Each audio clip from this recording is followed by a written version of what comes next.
Good afternoon, everybody, and a very warm welcome to our weekly Learn in Your Lunchtime webinar here at the Student Success Coach. Absolutely fantastic to be live with you, usually once a week, and feature some fantastic guests and some teaching and coaching, all of it with the intention of helping you to be a successful student, both through your studies and then on into the workplace. But perhaps you're also studying part-time and working at the same time, and absolutely helping you with balancing all of that workload and making sure that you get through it as well.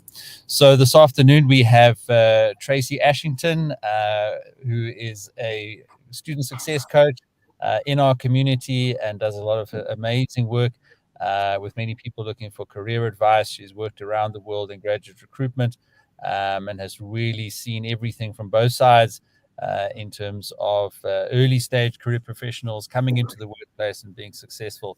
So today we are going to be getting into part 2 of our workplace readiness sessions, which we started last week. And we'll go into that a little bit more detail. But just a reminder that there is a Facebook group for you to join and be part of the very large community that we have there now. More than 3,000 people are part of that community. Really very vibrant, and that's a safe space for you to ask questions, get the support, and get access to the experts and people like Tracey that we have on these webinars, and really make use of that community for your best advantage. I think we've given away now 6 laptops into that community. People have seen just the vibrant, conversations that we have there, and the need, I think, that people have spoken about in the community, and they've stepped up and they've helped. And we've run laptop competitions and given away 6 laptops this year, which is amazing. So go and check out the pictures of people standing there with their laptops saying, because of the Student Success Coach community and people like Tracey and her connections, I can now study and get my degree because I've got the right equipment, which is just so heartwarming and almost makes me feel like the effort that people like Tracey and myself put into this is really worthwhile. Then, of course, the YouTube channel where you are right now. I'll put all these links in the chat. Please do subscribe while you're here. We put out regular coaching tips pretty much almost daily. And of course, you can pick up the recording to this webinar and all the other recordings. So the YouTube channel, the Facebook group, those are really your most valuable free resources that are going to help you get through your studies and be successful. But let's get into today's topic, which is part 2 of our workplace readiness discussion. So Tracey, why don't I just hand over to you, and you're going to talk about the focus for today. And obviously we want questions from people, detailed, specific questions about where you are, what year of study, what professional career you want to get into, and what blockage or help you need in that process. So Tracey, over to you. Let's tee up the conversation. And Peter, I love how every single week or every other week, whenever you and I meet, so much has happened. The student success coach is just growing exponentially. And it's becoming so much more and more powerful in the supporting of students and graduates. And I also love the way people are starting to engage on the Facebook group. So to no longer, as we were saying, just a format to post the links for the webinars, but now there are mentors there and you can ask questions, and so we've got a combination of people in business and then students and graduates. So you really can ask questions, and you can pose a specific situation maybe that you're struggling with, and we'll do our best to answer that. And if it's not Peter or I, one of the mentors will do that. So ask for help. And that actually brings me to the topic of what I'm going to be talking about today. In workplace readiness and in finding a job, there's something that is critical for me, overarching everything else, and that is feedback along the way.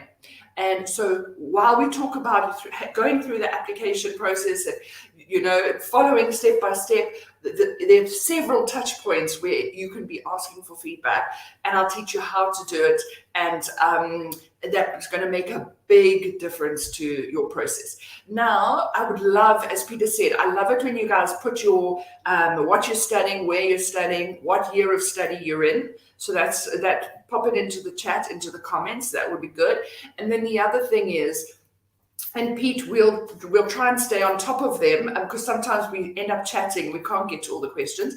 But it would be great if during our chat you are struggling with something specific and you can give us the details. Say, for example, I applied. Interviewed 2 weeks ago. I still haven't had feedback. Is it okay for me to go and ask, etc.? And we'll tell you literally what you should say. And Tracey, thank you so much. And just to recap, last week we sort of spoke about almost the other way around. Once you're in the workplace, yes, and advertising into the culture and getting a mentor and a coach, etc. And then this week we're sort of doing the first half of it, which is then actually, as you say, getting a job and getting into the workplace. And there's a lot, Tracey, that we've spoken about on these webinars and in our courses around getting your CV right, sitting in an interview, managing the job search process, using LinkedIn. I mean, you've previously shared templates and spreadsheets for ensuring that you just have a very structured and disciplined process. But Tracey, I mean, let's then follow through that sort of process. And I think your point around getting feedback, let's make sure that comes through so strongly and something that you have been very passionate about. And we've often linked that to the slight sort of perhaps lack of confidence that a job seeker has and not wanting to bug recruiters and line managers. But the clear message is, and the question that I asked you last week was, of all the people that you've seen that have gone on to become successful and get the jobs that they wanted to, what was the single thing that stood out? And if I recall correctly, it was that they followed up, they engaged, they were proactive, they asked for feedback. And you really have to take charge of your career, even before you've got a career. Even while you're studying, you've got to be thinking about that career. People just support you every step of the way. But Trace, let's dive into the questions. I think that's going to be the most valuable for the people that joined us. So Benny's got one there. Let me just read it out in case you're listening on the podcast. Benny says, how do I find part-time job even though I have no real work experience, but want to work while I study for some side money? Fantastic question. Okay, so if you want to work and you have no work experience, it doesn't mean you're not going to find a job. You just say that. You say when you're applying for something or speaking to somebody about an opportunity, you can say, I have no work experience. That is okay. People don't expect you guys as students to have any work experience. You've got a study loan and no job, really. So I think, and it's also, you get away with it when you are younger. It's a little harder later on where you're unemployed and you have to try and justify it, but there's always ways in which you can explain the fact you're not working. But let's make this specific to students. So if you wanted to work, there are different options. So you could just do a side hustle, you could do some waiting, tutoring, whatever. Or if you're wanting to work so that you can get a foot in the door of the kind of company that you want to, get into as a graduate. So there are different types, and at different times of your study career, you'll want different things. I think initially, Benny, I don't know what year you're in, but I think initially it's probably the side money, as you've said. So in that case, what I would say is market the fact that you are a student, you are studying full-time, and that you actually are looking for a part-time job to supplement. You can always say to supplement my, study fees or something like that, or to supplement. I mean, you're not going to say to go drinking on the weekend. So just say, I am a student, I have a study loan, I need to earn some extra money, I don't have any work experience. Can I do this? Okay, so you're in your second year. So I'm assuming, I can't assume that you'll do an honors, but I hope that you get to do an honors and are able to do that. But right now, I don't think you have to be too worried about finding a job like an internship. I think that in the second year, you could very easily, if it's a tutoring, no students have work experience for tutoring. So don't let that hold you back. What I would do is just apply. When you say, how do I find part-time work? Just apply. Okay. You're going to get it. Yeah, Tracey, I think that's very valuable insight there. And what I saw there in Benny's sort of the last part of his question there was that he does want some side money. So it might be, as you say, to put on your CV and look good for the interview, but it might also be that he just wants to supplement his income. So Benny, we interviewed a chap last year, Bubu Bantu, who runs a networking platform called Jobbox. And what that is the sort of South African equivalent of Upwork or one of these freelancing websites, where if you've got a couple of hours spare here or there during the week or on the weekends or whatever it is, he then matches your skills and availability up with clients of his, corporates and companies, who then say, I need a couple of hours of this, so a web designer or a copywriter or somebody to do a specific task with a specific outcome. And then, through that matching process, you can get to that additional extra part-time work. And hopefully it does link in with your studies. And hopefully it is something that you could also add to your CV to look good for a future career. So that was a very interesting discussion. And I did check in with him recently, and his platform is still growing and he's getting lots of members on board. So I will put the link in there for you to look at that as an opportunity. And I think, Tracey, you might want to build on this as well. Just building that network in the professional world. You never know. You sort of interacting with employees in an organization, doing a specific job for a couple of hours, you're building up 5 connections. You're hopefully adding them to your LinkedIn profile.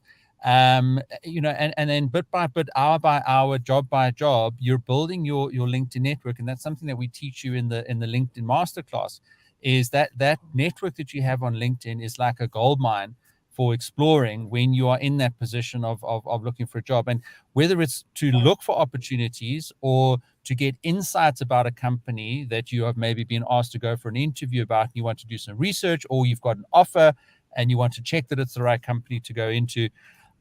I really support, I agree with Tracey, you don't need it for the job. It's not a criteria because you have been studying, but I do think if you can put the time in, not only to get the extra money, but to boost your network, I think all of that is valuable. Masakona, yeah, Tracey, you agree? I was going to say, Benny, and also it's only that very first job you do, whether it's 3 months of tutoring 2 hours a week, and suddenly you've got experience on your CV. And if you, from there on, you now have experience. So you have to start somewhere. Yeah. Masakona asks, is it possible for us to work in your company during school holidays, especially December, for experience? I presume you're talking sort of generically, obviously going to depend on the individual company. But Tracey, your thoughts on that December? I mean, I remember, if I can quickly just mention, I had a bursary with Eskom. They paid for me to do my mechanical engineering degree at Wits, and it was actually compulsory. That in December holidays, we were all allocated to different power stations, and I would go out to Kendal and spend 7 or 8 weeks out at Kendal, come home for the weekend. So for me, university holidays in December was always, on the power stations, getting that experience as I was a bursary student at Eskom. But I welcomed it because it got me going, it got me into the environment, got me building my network, got me testing my theoretical knowledge that I was gaining during varsity in the practical world of where I then needed to apply it, and making that link between your studies and your university or institution and the working environment and the thought process that requires, and helping you to articulate that in an interview and in a process of going through recruitment is absolutely critical. Tracey? It's gold. Did they pay you for that, Pete? They did, actually. Yeah, no, we had housing. No, absolutely. Look, it was a basic student level salary. And they gave us real projects. I mean, I climbed to the top of that chimney there. If you go past Kendal on the highway, we went into those dry-cooled stacks that you see that cools down the water after it's passed through the turbines. I mean, I knew more about power stations, by the time I finished my degree than actually when I sort of, had the offer to go in and work for Eskom. So, Tracey, yeah, it was fantastic. It's interesting. And that's I was going to respond to Masakona. That's a key element. I think that it's a gift to have work experience, or it's a gift to have a VAC job. and let alone one that's in your industry, let alone one that's in the company you'd really like to work for. And sometimes that means being flexible around not expecting a salary. And it goes back to Benny's question, is when you're looking for a job so that you've got money to survive, and when you're looking for a job to get work experience, like Peter was saying, going up to the top of that tower, whatever it was, it inspires you to see what you're learning about being applied. So it kind of will help you for the rest of your studies, because now you know what you're studying and how it's going to be applied. So there's so many different forms of finding work. In terms of this, Masakane, so is it possible for you to work for the company or not? We don't know, right? The only thing I can do is say to you that you should ask. So if you want to pop in the chat any more details, but if, for example, if you're saying, if you reach out to an organization and you say, I really want to work for you guys. I understand if you're not hiring graduates, but I really want to convince you. Could I please come and work for you guys for a week? You don't have to pay me. I'll make the tea. It is very unusual that somebody would say no. It might only be a case where there's confidentiality and so on. But, I tell a story about somebody who said, I so badly want to get into winter school, but if I don't make it, I'm coming to tie myself to your desk and I'll get you coffee all day. And I talk about that 15 years later. I still remember exactly, and we did end up hiring her. So you have to think outside of the box. You have to know that you may not be successful, but you have to ask. At least, ask. Maybe 9 out of 10 will say no, but there will be that one. If you ask persistently, and be persistent, and you ask enough people. Somebody is going to give you the break. We all got our breaks sometime, Yeah. No, we absolutely, Trace. We want to, and that's what we're here to do, is to help you. So, Ernest, absolutely, if this is helpful, we will continue to keep sharing. And Tracey and I are both really passionate about this and trying to uplift everybody and give you the best opportunities. But you have to take the action. You have to grab it with both hands. You have to follow the advice. And one of the actions that I'd like you to take is to enroll in our LinkedIn masterclass. I have put a link on the chat there. And there are 100 free seats on that link. So grab one quickly. And really in that course, we take you through basically a complete overview of LinkedIn in terms of building up your profile, making sure that you stand out to recruiters, filling in all the different sections, maximizing all the features of LinkedIn, doing research on recruiters and other companies. And we sat down and it literally went through everything that you'd need to know about maximizing LinkedIn as a professional networking platform with the primary objective of getting a job. And that's what this webinar is all about today. And that's the link that I put in chat, which you can take advantage of. Okay, questions building up here, Tracey. Hi, I'm an honors student in agriculture, and I'm getting a bit anxious about finding an internship program in the sector. What are the steps I can take in finding an internship in the agricultural sector? Tracey. Okay, so I'm going to call you prefix. When you say you're in your honors, is this the final year of study, or are you planning to do a master's? Why I say that is, I think that you should perhaps focus less on an internship and more on getting a graduate role for next year if you're going to want to be employed. So by internship, I mean, it's not to say that you wouldn't take it if you have nothing else. An internship is still a great opportunity. But if you could find an entry-level job or a graduate role for next year, then an internship, I kind of think October, holidays coming up, you're probably getting even more stressed out. I wouldn't necessarily put that weight on your shoulders. What I think you must focus on now is how about asking one of your professors, which corporates in the agric field have taken interns and graduates before? They'll know. Then you go onto LinkedIn, and that's why I said to Peter, and I was saying it's so important to have you have the profile so that you can actually use it to look up this information. But if you go onto LinkedIn and you type in agricultural research or, whatever it is going to be. There are companies that just comes up with a stream of companies that you can then go and click on their LinkedIn website. You can follow them, and then on each of those, it will have jobs. More than that, even if they don't have a job, in each of those companies, it will list the people that work there who are on LinkedIn.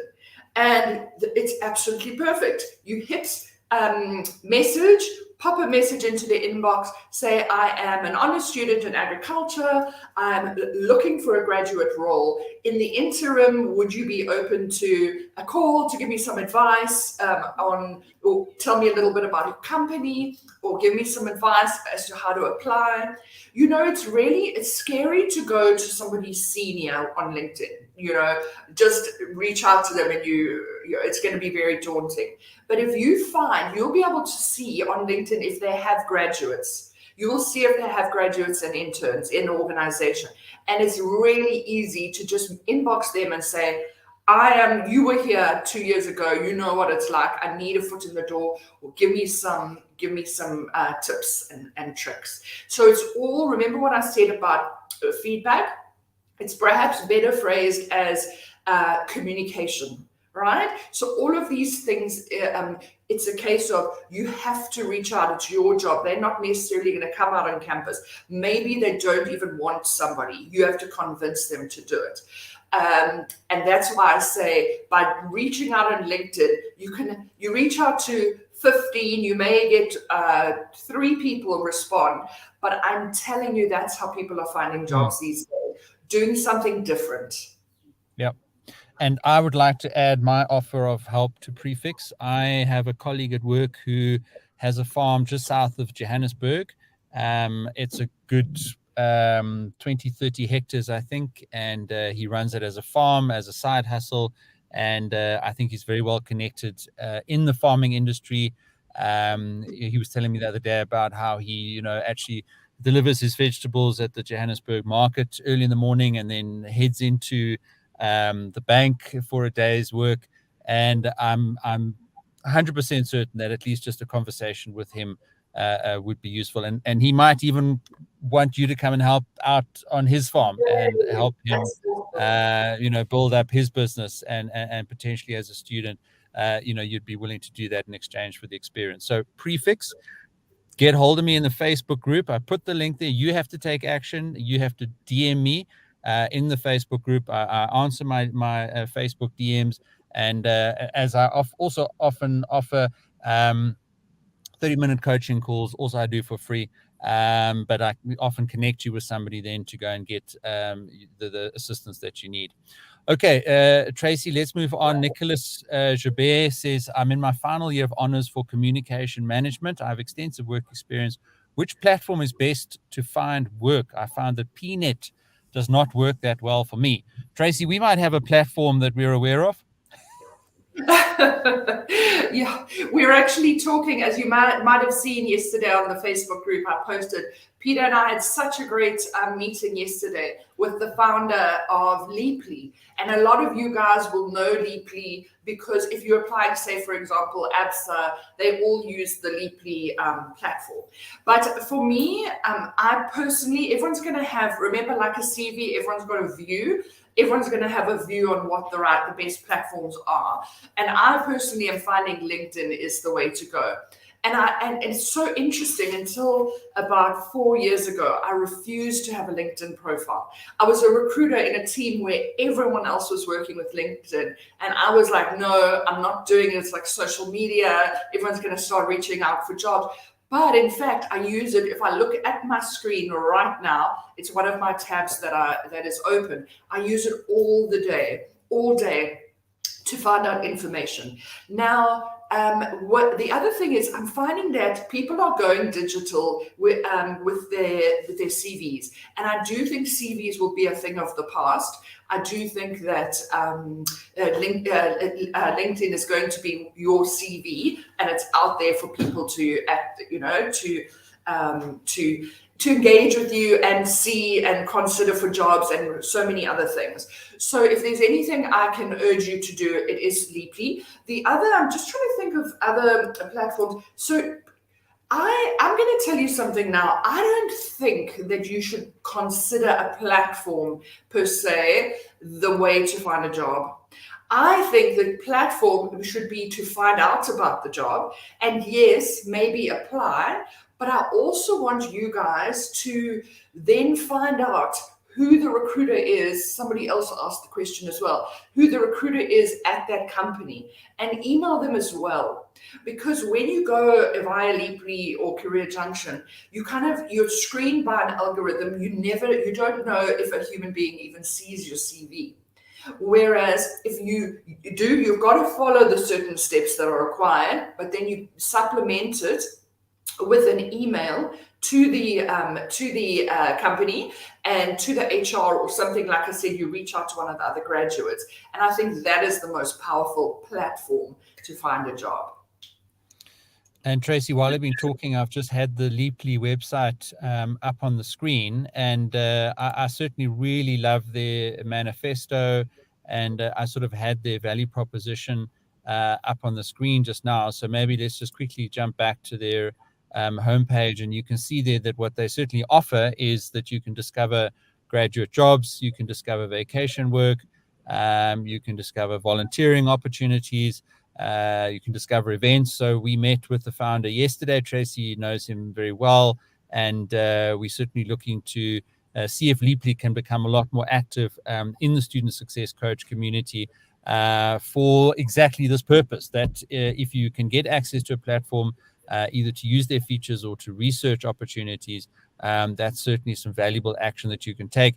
And on the front page here is really very simple steps for you to follow and go through just by setting up a basic search profile and then sitting back. But like Tracey says, don't wait, continue to take action. But what that means really is that Leaply is going to do the work of matching your profile with some opportunities, and then you can look at those opportunities and then you can apply and go through the process. And I think there were some testimonials down here.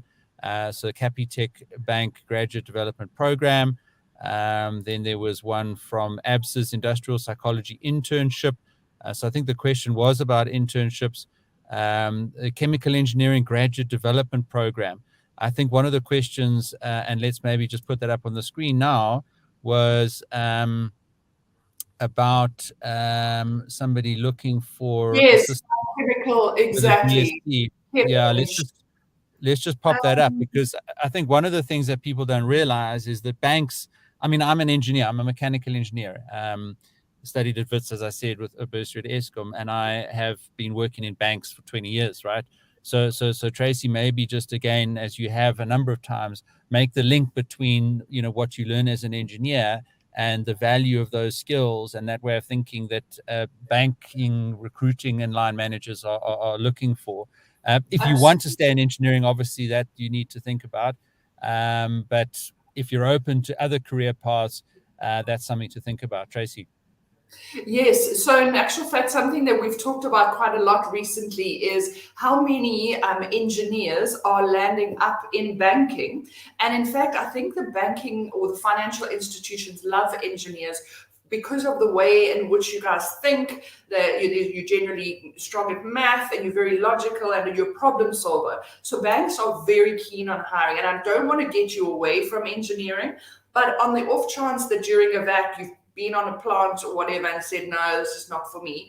And that's where a qualification that we actually have been doing some webinars and Udemy courses on, called the CFA, is a fantastic link between something non-relevant like engineering or something that's not finance and to the finance sector. It's a really good bridge between the two. But that said, Tia, in terms of your honors, I think isn't BSc Chem 4 years anyway?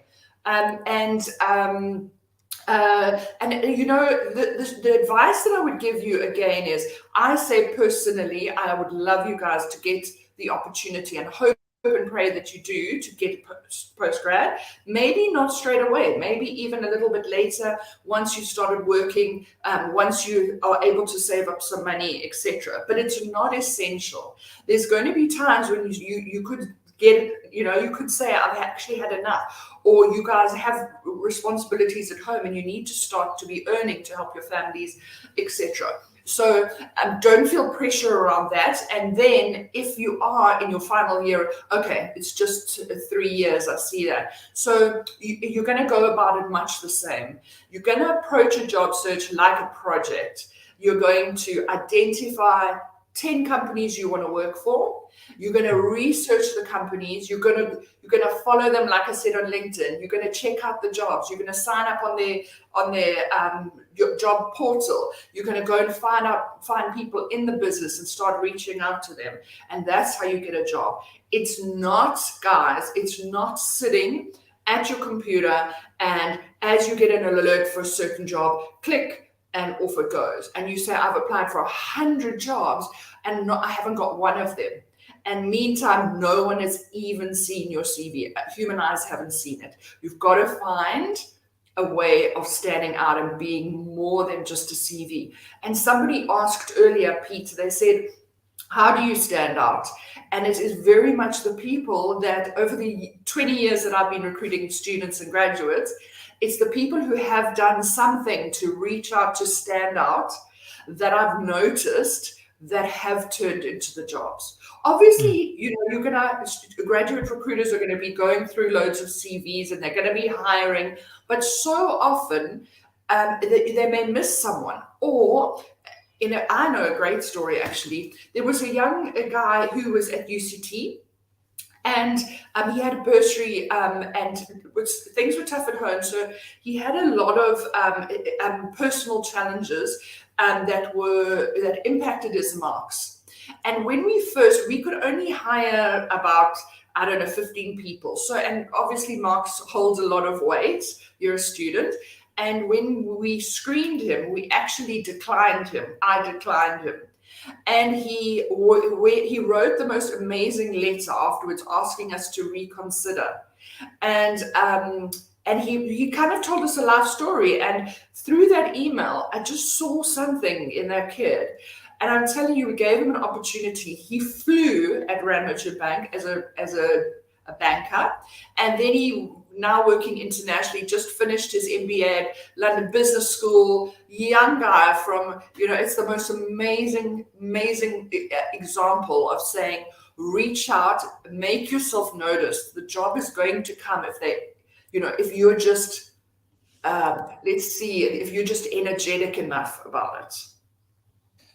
Tracey, thank you so much. And cover on a couple of the points that you mentioned there. The first one about the CFA community. So I put the link there to the Facebook group. And just on Mabani Chilitsi's point there, as a BCom Financial Sciences graduate applying to this year, but you still haven't found a job, my strong suggestion would be to go through a couple of our CFA courses. And I've actually put the latest economics course in the chat. And there, I think, are 12 or 13 free seats left available on that course. We've just launched it, so you might want to grab one of those and just add that in your CV and just say, look, you've heard of the CFA, and economics is going to be so useful for anybody in any field to understand world events, but also just to build up from that financial sciences qualification and skills that you've got, and therefore to stand out.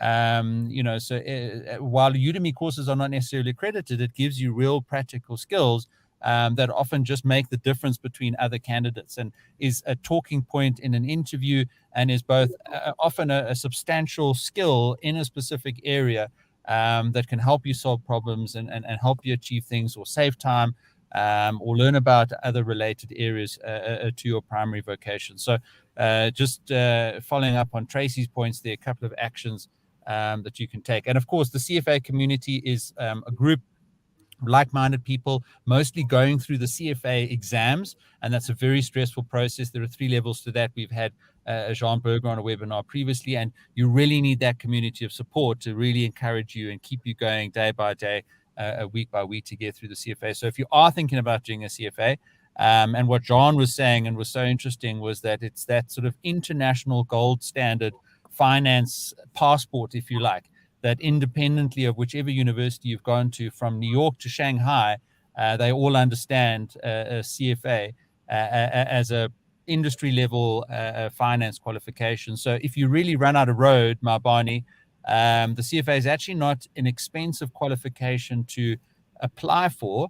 It's expensive in terms of time and commitment. And this is where Jean Berger is world class. And Tracey can talk about Jean Berger. He's been teaching it for more than 15 years, and he can take you through the material and help you learn it and focus you on the areas that make the most difference in your exam. So that whole CFA story, thanks for reminding them and bringing that in, Tracey. And Thea asks, can we put the Udemy courses on our CV if it's not accredited? Absolutely. You just say, I've done XYZ course, it's rated a certain number of stars by a certain instructor, and Udemy relies on the social proof as a measure of its success. It's impossible to accredit in all 168 countries where it's available for 70 million students around the world. But as the biggest online learning platform, employers are absolutely 100% well aware of it as an option for getting additional skills. But that doesn't mean that all the courses on Udemy are good, right? But you can pretty much rely on the rating. I mean, you're not going to get in the car with an Uber driver who's rated 2.3, right? You're going to say, actually, I'm going to wait for a 4.5 rated Uber driver. And it's the same approach in the Udemy platform. And that's what employers will also look at. And they'll be aware of the good courses and the good instructors. So a little bit of advice there around supplementing your skills with some Udemy training, and specifically CFA. So join us in the community and do some of those courses. And I think economics, the one that I put there, is so useful for everybody to learn about the economy and employment and unemployment and GDP. And John just makes it come alive. It's almost like watching a Netflix series when you go through Jean's courses. Hey, Tracey. Yeah, I actually was writing it down because I think you said there's 11 places left, and I was thinking I'm gonna quickly sign up. Yeah, absolutely. Okay, let's just pick up a couple of the smaller. So Lenolo says, are other job platforms like Jobrido? I've never heard of Jobrido. So Lenolo, my single biggest advice to you is take that question and type it into Google. Google will know the answer. I guarantee you. So any website that I'm not certain of, I type exactly that question into Google, right? And there are websites dedicated to exposing scams on the internet. So use the power of the internet against people who are abusing the power of the internet, right? That's how I teach my kids to be careful on the internet, is use the power of the internet against the people who are trying to abuse the power of the internet. So it's easy to put up a fake website and trap people into giving them your data, but just Google it and you'll get the answer pretty quickly. Tracey, have you heard of Jobrido? I've never heard of them, and I was quickly Googling now. And if I could share my desktop, I would actually show you guys of the maybe 5 folders I have on my desktop. I've got fake recruitment agencies. I actually have been doing some research on it because it's happening so much. And like, for example, Job Rapido here, they are very shrewd. Everything that they've got there is showing 5 stars. There's no bad press. And I don't know, we found another one recently who was the same. There was no bad comments. It was like very suspicious everywhere. They were just advertising jobs that didn't even exist just to try and get people to join their database so they could get all of their personal information. So you do have to you have to be careful. And I do think that Google it. If you're unsure, there are enough well-known platforms to. I can see why this is tempting though. I mean, they've got loads and loads of jobs. So I'm definitely not going to know. Tracey, I just want to do exactly the same thing that I've advised everybody, and that's literally what I typed in. Okay, I said, is Jobrido a scam? And there's a great website called Trustpilot, and it says this website sends emails with fake job vacancies and not to be trusted. So we've given you the information and the answer to your question, So but bad. we've also empowered you to answer that same question for yourself in future, and many other similar types of questions. So there you go, lots of value from the Student Success Coach Learn in Your Lunchtime webinar. Tracey, just with this important theme of feedback and being proactive and getting in touch with people, Nicholas has got a question there. Can I reach out to a company's HR department directly? Yes, of course. And so a lot of the time people don't do it because they think, oh, well, they've told me to apply online, so I must now follow that. But absolutely, like I was saying earlier, make yourself notice. I was in HR and these people would reach out to me. So they would apply via the portal, but then they would also find my name, send me an email, attach their CV and transcripts and say, hey, Tracey, I have applied online, but I want to make sure that you notice me because I really love this graduate opportunity, and the likelihood is high. Now, the one thing I will say is HR are notoriously bad for not being able to, and I can only say it because I'm in HR, for not getting back to people. But please understand, it's just the volume.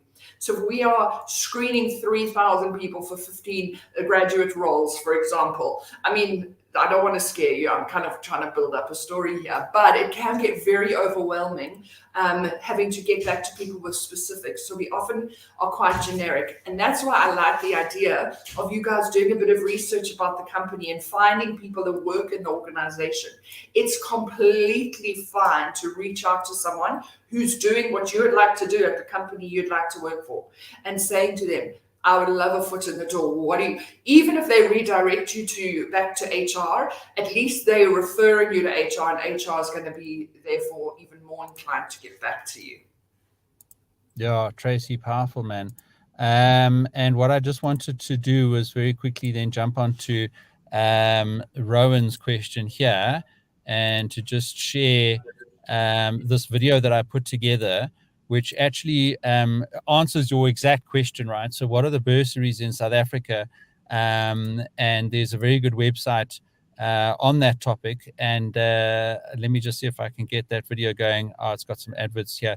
So in that video, what I do is I go through the bursaries using this website, and the bursaries are arranged in different fields. So yes, I mean, that Eskom bursary that I got, I mean, you can find Eskom on there as well if that's the engineering area that you're interested in. As an international student, I'm not entirely sure, there might be some aspects of that you'd need to be aware of in terms of your application process, but it's a massive database of all the available bursaries in South Africa. And most of them obviously just link you to the company's website, where you then have to go through a bit of a process. But I review it in this video. I'll put the link to the video in the chat, and it's all there for you to go through. It's one of the most popular videos on the Student Success Coach channel, simply because of the same reason that you asked for. It's a very popular question, and one that I go into in some detail in demoing that site in that video. So Rowan, there we go. That's some information for you, and I'll dig out that link and get that through to you. But Tracey, your thoughts about an international student finding a bursary in South Africa? I think it's really hard. So a lot of people use the bursaries to either fund students they're wanting to hire, so as a recruiting tool, or else they do it as part of a social responsibility thing. And then the Department of Labour does put a lot of pressure on organizations to give preference to South African students. Now, I don't know where you come from, Rowan, but I was thinking whilst Peter was talking, I'm wondering if in the country of your origin, for example, let's say Eskom, in wherever you're living, the Eskom version, could you not ask them to fund your studies in South Africa, even if it is with the agreement that you would come back to work for them for 2 years or whatever to kickstart? You may not be able to start straight away in South Africa. So it depends on your circumstances. But I would imagine if it's a country that you'd be bringing skills to, they may be more open to funding them. But all you can do is ask, right? The other thing is, it's to say there's an organization called Study Trust that we often mention. Study Trust facilitates bursaries. And I know that in the past they have had certain clients who can take a small number of non-South Africans, and there will be other organizations like Study Trust. So all you can do is ask them. Yeah, Tracey, great point there.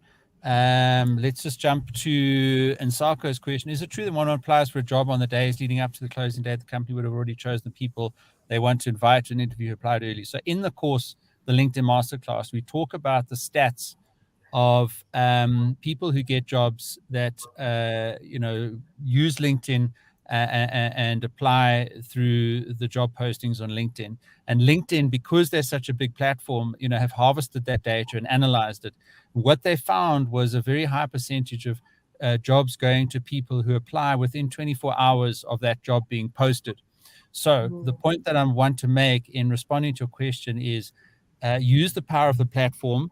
You can switch on a job alerts, right? So when you search for a job on LinkedIn, and we explain this and demo it in the course, and you go through it in more detail there when you've got more time. But effectively, on the job section, you put in your criteria, Johannesburg, banking, junior management type of thing, if that's your criteria, and it'll give you a list of jobs. And then you just quickly click a button to set an alert for exactly that search criteria.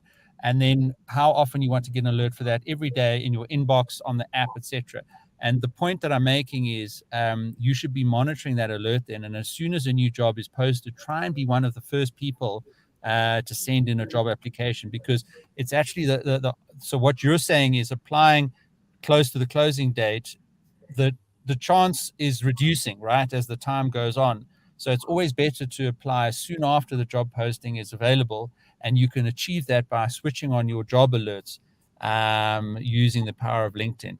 And now, obviously, that is together with all the networking and research and proactiveness that we've spoken about in this webinar. But I just wanted to give you that insight about using the LinkedIn job alerts and increasing your chances of success by responding within 24 hours that a job alert is posted on LinkedIn. Tracey, I don't know if you've got any additional thoughts. Yeah, I can't reiterate that enough. This is something I feel so strongly about.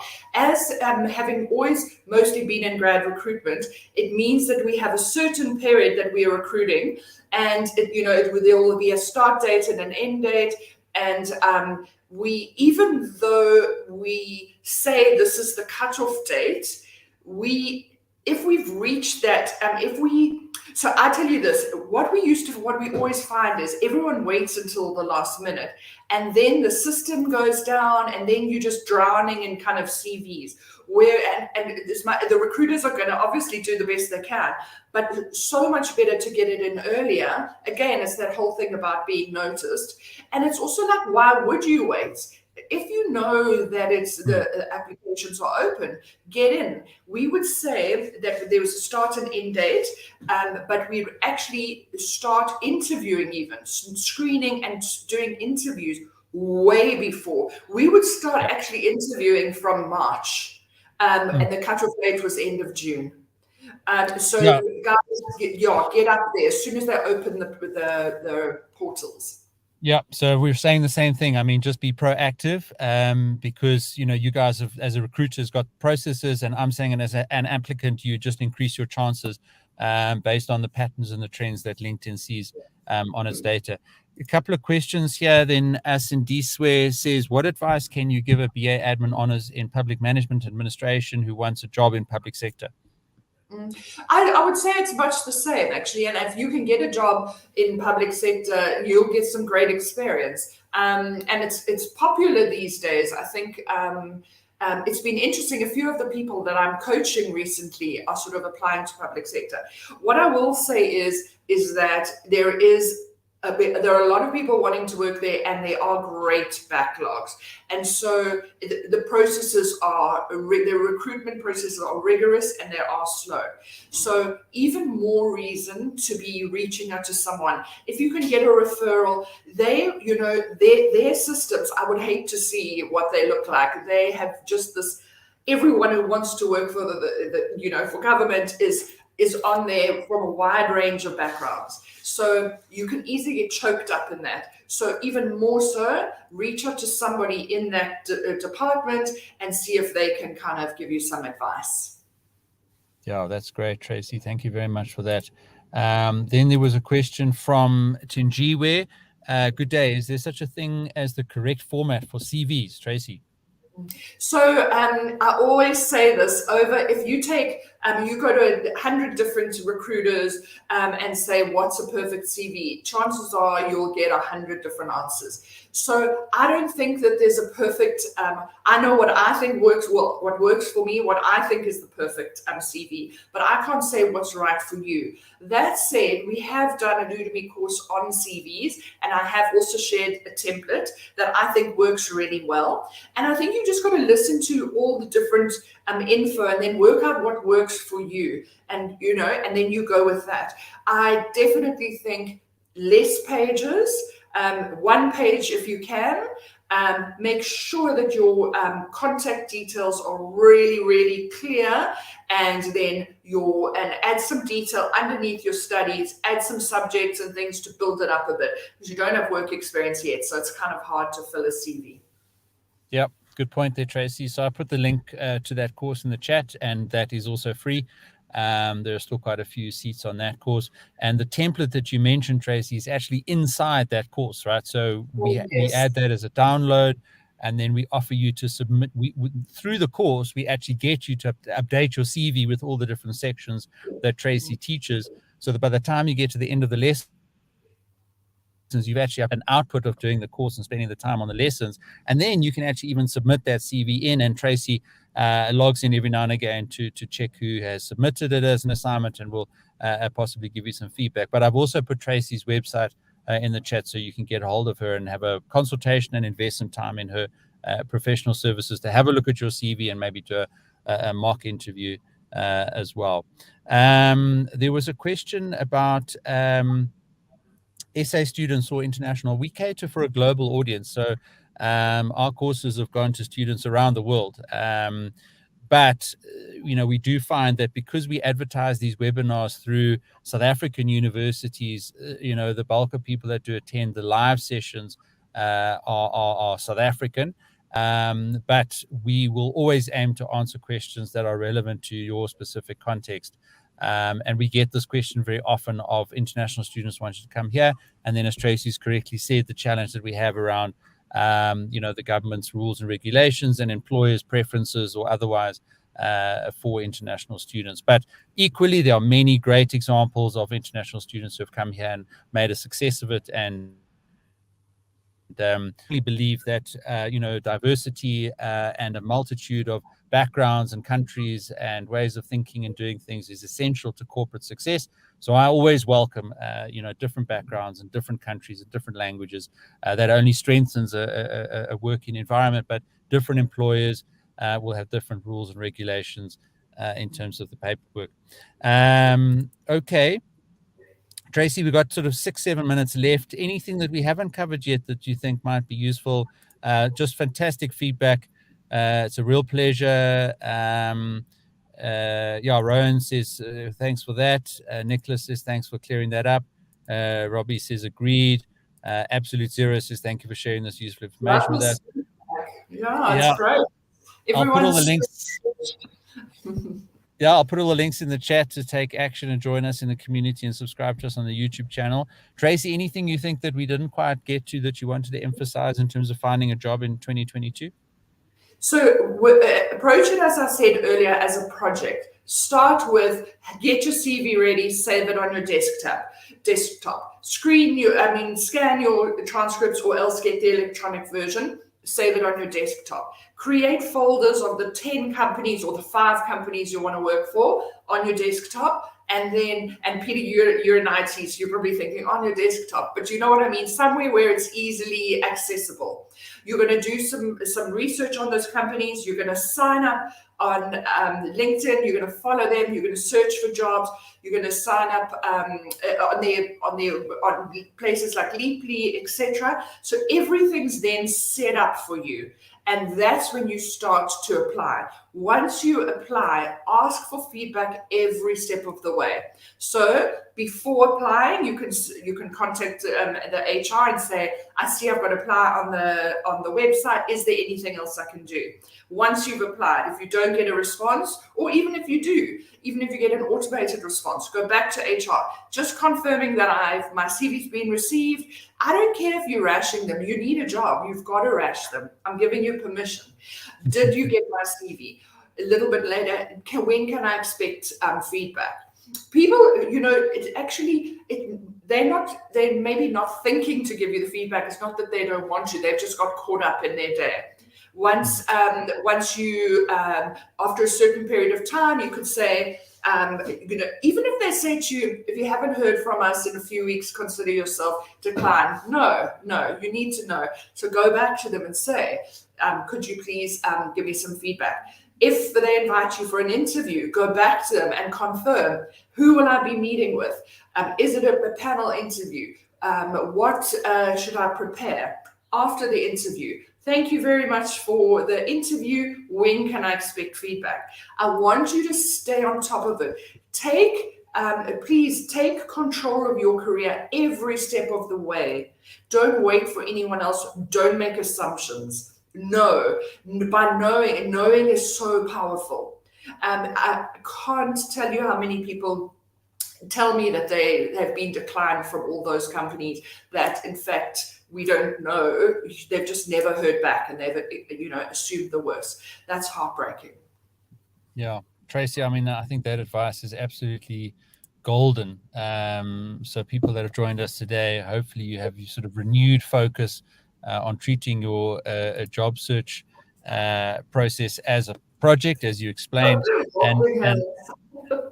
And my perspective on that one, Tracey, is that that's how you should actually be thinking about your whole career, because everything you do and all the success that you want to try and achieve requires that basic discipline of being organized and understanding where your information is and getting quick access to it again, and being able to follow up with people and remembering or writing down and making a note of who you still need to follow up and who you're still waiting for something. Don't just rely on whatever emails land up in your inbox or whatever WhatsApps are at the top of your chat. Be intentional, be disciplined, make your lists, plan your time. Those are all tips and tricks that we teach in a lot of other courses as well, that will not only help you in your job search process, but also in your studies as well. Tracey, time for one last question, I think. Sequati says, I just finished my studies, so I'm having a problem sending the requested qualification as the marks are still being reviewed for graduations. What should I send in the meantime? Okay, so it's interesting. I would normally only want the June marks. So when I was recruiting grads for the next year. So it's interesting. I can't understand why you can't apply without that. So I would reach out to them to tell them to reach out. If you contact the company and say, who's responsible for grad recruitment, and you ask and you give them a call and just say, this is the situation, they will be able to tell you. It's probably how their system works. But I have to tell you, is it Male? I have to tell you, you've seen me. I use my hands a lot. You've made me laugh. I use my hands a lot, and I always have a pen.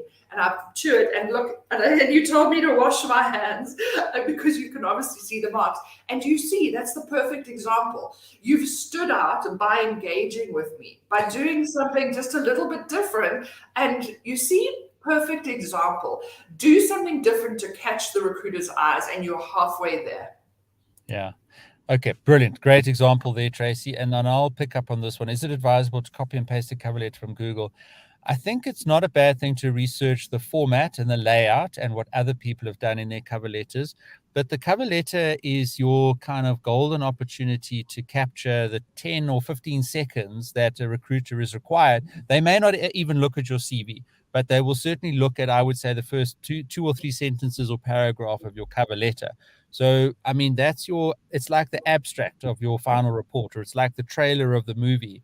You have to capture their attention in the cover letter. We spend some time on this in the masterclass as well, and Tracey will get your thoughts as well. But I always say it's that bridge that you create between you and the organization. So you say, there's an application in 10 seconds, 30 seconds. What is that elevator pitch that links you and makes you a candidate for that job, or even just keeps them reading?